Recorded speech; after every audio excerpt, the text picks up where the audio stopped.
जे निपास ना भीड़ अच्छन लोग मैंने क्या होचन मुई भावुन जे इन सुना रूपा फ्री रे दूचन क्या बोली करी। Hello guys welcome back to my mini blog. आज मुई आसती बरगाँ जेना कि आमर पंचायत आउ इन एरिया खत दिया होची आउ सुनार भी बहुत मूल्यवान जेनी पास ने लाइन लगी छन आउ गाड़ी मोटर होची जी एरिया खत मिलबाटा मुश्किल हो जुची जेनी पास ने लोग मने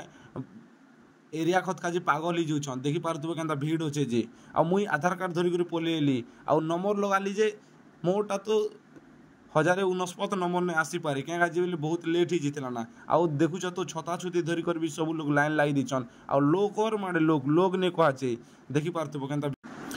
लोग बहुत थे यार मत भोक लगुला ना हेती लगे मुझे पलि आली पियाजी खेवाक अच्छे इटा अच्छे दुर्गा होटेल इन पियाजी बोले जबरदस्त बनासी आ पियाजी जदि मुके दब बोले मुई 80 बार खेदेवी जिते गुरा भी दियो 200टा 300टा देले भी खेदेवी आउ तमर आड़े जदि मिलूचे बोले एरिया खत कहब क्या आमर आड़े तो बहुत मुश्किल है मिलबाटा आउ किन मने जदि एरिया खत का पागल ही जुचना बोले कहब टिके क्या आम बया ही गुनु ना एरिया खत का आउ जेन मने भी आम वीडियो के देख प्लीज शेयर करब क्या बोले एरिया खत डिमांड केनता जे लोग जानी पारबे आउ एरिया खत व्यवहार करवाटा कम करो क्या कर बोले एरिया खत नहीं मिलले एंता का हेबो।